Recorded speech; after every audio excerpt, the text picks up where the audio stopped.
As a commercial airline pilot, have you ever been informed by someone that you have bad habits and that you should think about and try to get rid of them?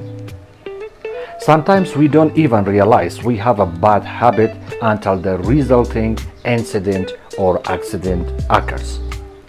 We get along fine not using the pre-flight checklist until one day we are shocked to hear the sound of the metal scraping along the runway. Catching good or bad habits mostly start from the early days of the training. So this is why every pilot instructor has a list of good habits that they try to instill in their students and a list of bad habits they try to help their students break.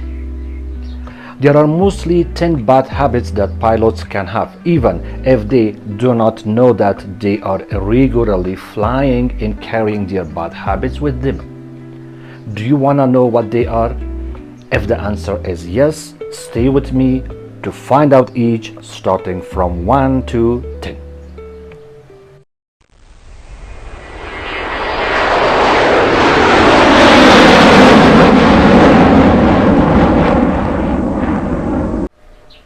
Checklists are important for pilots' safety as they ensure all required actions are performed. They minimize the human error and standardize procedures, especially during complex and stressful situations. They act as memory aids, providing step-by-step guidance even under pressure, and help prevent omissions or inconsistencies that can lead to accidents. Let's consider that you are flying the same make and model of the plane. You get to know it like the back of your hand. But the more complex the aircraft is, the more there is to know. Then one day a distraction breaks your flow. Stress makes it hard to remember every step of a process, and the next thing you know, it becomes a bad day in the air.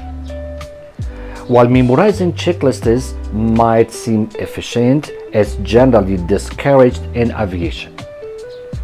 So, memorizing can lead to complacency and reduce the safety benefits of the checklists, as pilots might inadvertently skip items or forget them under pressure. However, there are some procedures that pilots do learn to memorize, especially in emergency situations where quick action is critical. Memorizing checklists is not ideal for most situations because it can lead to pilots skipping steps or making mistakes due to fatigue, stress, or lack of awareness.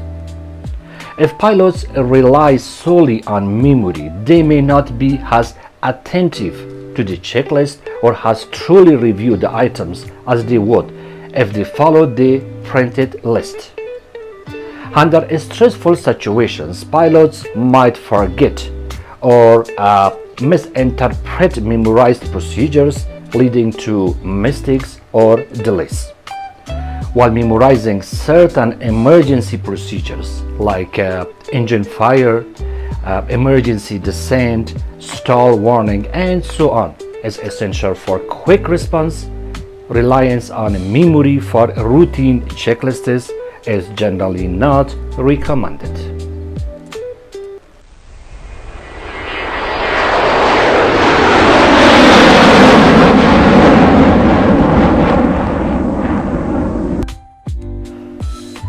The purpose of a pre-flight inspection is very simple. The purpose is the safety.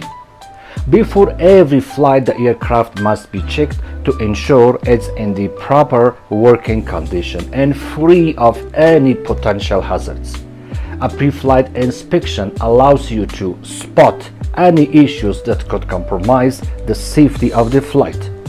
Whether it's something small like missing a bolt or more serious issues like the fuel leakage.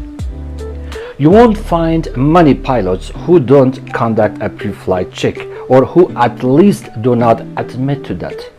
But many rush through the steps they know because there have been no surprises in every pre-flight so far. So again, the more familiar you are with a plane, the more you know what to expect and the least you expect there to be anything different this time. It's not good for pilots to take aircraft pre-flight checks very short and quick. Pre-flight checks are crucial for safety and should be true even for experienced pilots. Okay, coming to experienced pilots. Experienced pilots may become more familiar with the aircraft and may be able to complete checks more quickly. They should never escape or rush any step. Although pre-flight ensures the aircraft is in a safe and operable condition for the flight. For example, a pre-flight inspection might include checking the tires for the wear and pressure, verifying emergency equipment is present and functional, and ensuring the aircraft has no leaks or damage.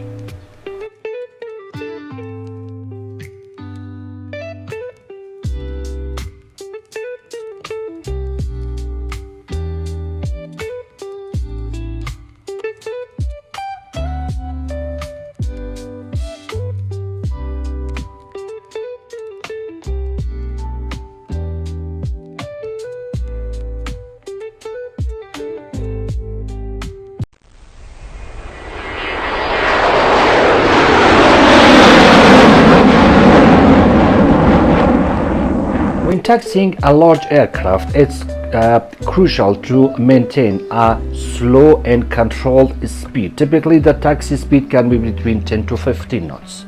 So pilots should also be mindful of obstacles, other aircraft, and wingtip clearances and avoid taxiing over rough surfaces. It's important to be aware of jet blast and propeller slip streams and to ensure the aircraft is facing into the wind when stopped in strong wind to aid in engine cooling. Flying is about soaring through the air but not crawling along the ground. So that is the easy and boring part. It's tempting to save some time in the run-up area by, for example, programming the FMS or autopilot while you are rolling along a straight line. Often that multitasking leads to broken taxiway lights and bent wingtips. Generally, it's not a good practice for pilots to engage in other tasks while taxiing an aircraft. Taxiing demands full attention to avoid collision hazards and potential damage to the aircraft, and studies have shown that distraction during taxi can contribute to accidents. Always remember that taxiing is a critical phase of the flight. Taxiing involves maneuvering the aircraft on the ground and requires close monitoring of surroundings and clear communication with the air traffic control. Even seemingly minor distractions like sitting at the flight deck, talking to passengers, or reading checklists can impede a pilot's ability to focus on the task at hand. Maintaining situational awareness is crucial. Taxiing involves navigating complex airport layouts and potential hazards like other aircraft, ground vehicles, and even obstacles on the ground. During taxi, pilots should prioritize avoiding the obstacles, maintaining proper taxi speed, and adhering to the air traffic control instructions.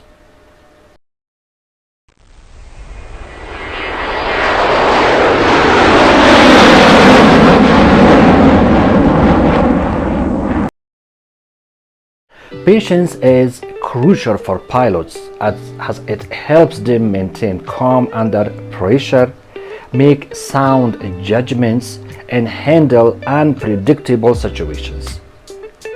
Patience allows pilots to avoid rushing to conclusions, wait for the right moments to make decisions, and manage unexpected delays or changes. Patience is also important in aviation maintenance, ensuring tasks are done correctly and expectations are met. You will notice there is a common thread among the habits we have just listed. We fly planes because we want to reach our destination, and most of us like to go to our destinations fast. That kind of attitude can lead to not taking the time to use your checklist, completing the pre-flight tasks, or not concentrating as you make the long, boring drive to the runway, which incidentally is why so many of us develop the habit of taxiing so fast.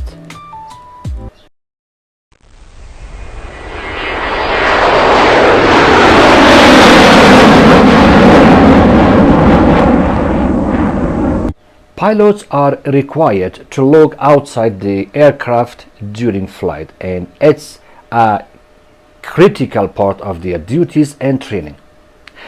There is what we are looking for.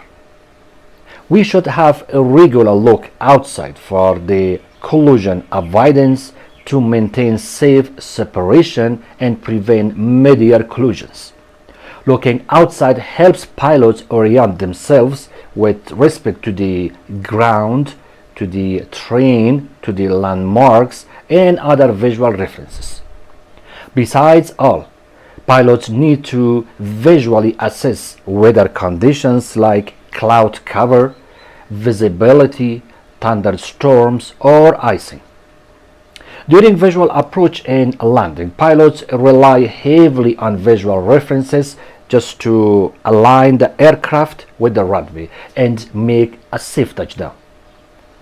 Most modern aircraft have a lot going on in the instrument panel, a lot going on inside. So, and glass panels can just downright mesmerizing with magenta lines to follow in the mountain of information and data, but directly in the faces. In some cockpits, flying can feel a little too much like a video game, so make sure you take note of looking around and your surroundings.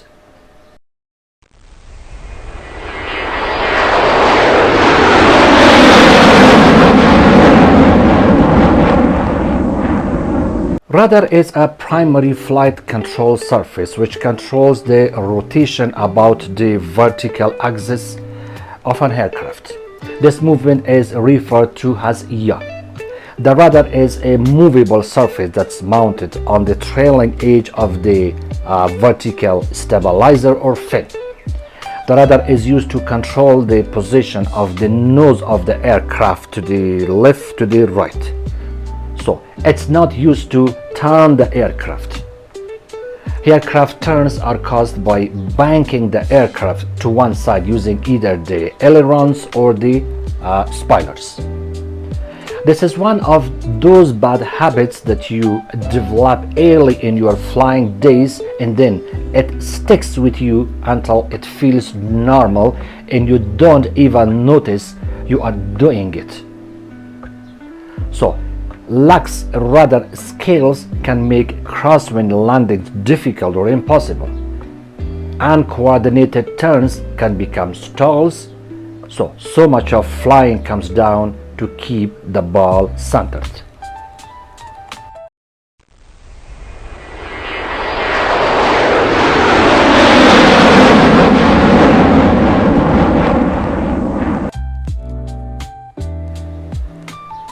A proper instrument scan is an essential part of flying.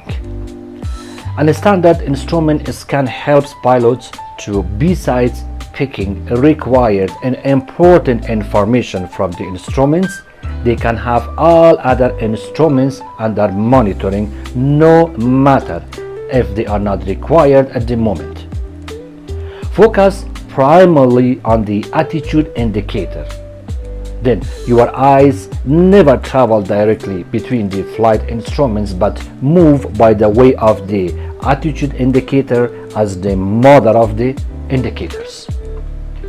So it can be a practice of like ADI, speed back to ADI, ADI, rate of climb back to ADI, ADI, HSI back to ADI.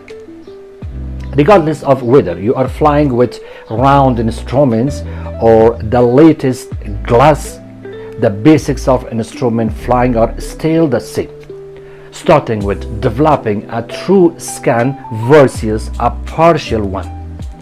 Once again, the more stuff happening on the instrument panel, the more things there are to keep an eye on.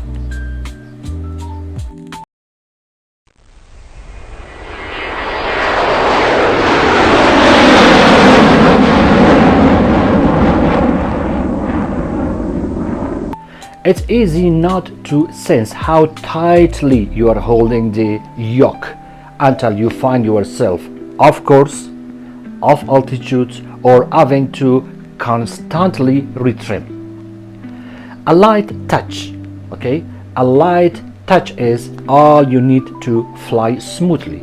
It's not good for pilots to grip the controls very tightly. Experienced pilots hold the yoke or stick slightly with the fingers, not grabbing or squeezing it.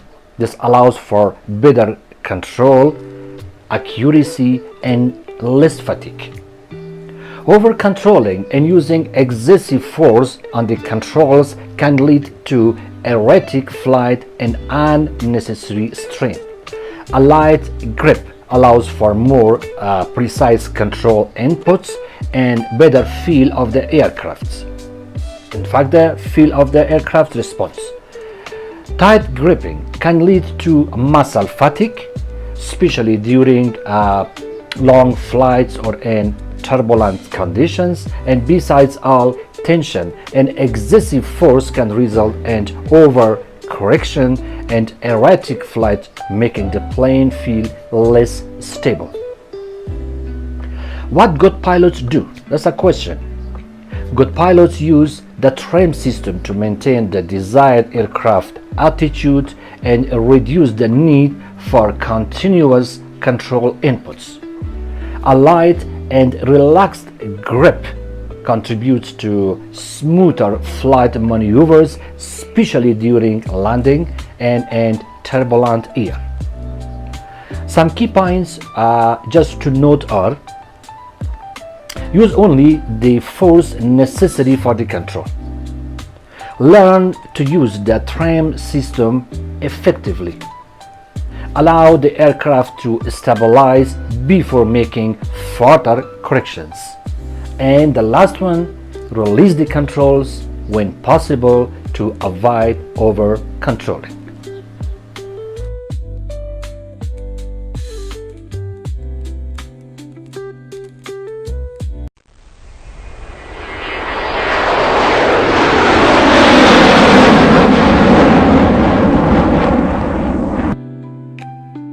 Then one study has shown that the most dangerous time for pilots is not when they first get their certificate.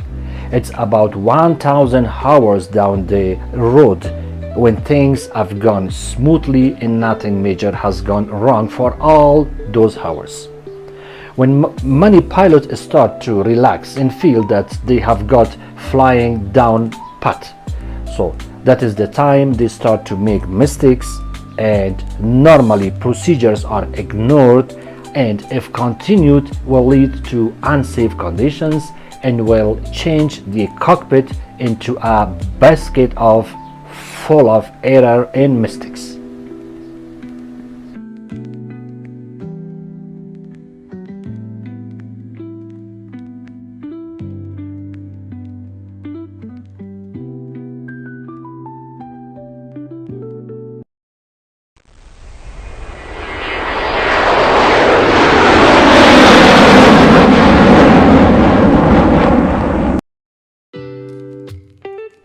Be prepared to deliver clear statements to your partner in the sky. The air traffic controller communication should be clear and timely. Always remember to think before you act.